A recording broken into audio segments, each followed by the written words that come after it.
On a dangerous seacoast where shipwrecks often occur, there was once a crude little life-saving station. The building was no more than a hut, and there was only one boat.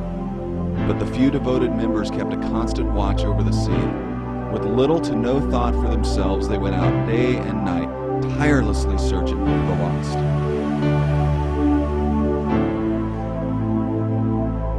Some of those who were saved and various others in the surrounding areas wanted to become associated with the station and give their time and money and effort to support the work. New boats were brought in and new crews were trained, and the little life-saving station grew.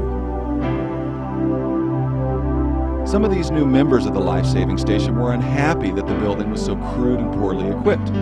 They felt that a more comfortable place should be provided as the first refuge of those who were saved from the sea.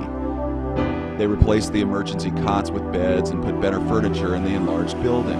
Now the life-saving station became a popular gathering place for its members, and they began to use it sort of as a club.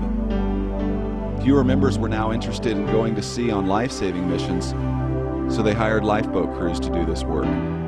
The life-saving motif still prevailed in this club's decor, and there was a memorial lifeboat in the room where the club initiations were held. About this time, a large ship was wrecked off the coast, and hired crews brought in boatloads of cold, wet, half-drowned people. They were dirty and sick, and some of them were foreigners. The beautiful new club was in chaos. Immediately, the property committee hired someone to rig up a shower outside the club, where victims of the shipwreck could be cleaned up before coming inside. The outsiders made the life-saving station extremely dirty.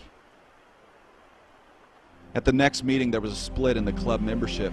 Most of the members wanted to stop the club's life-saving activities because they felt that they were unpleasant and a hindrance to the normal social life of the club.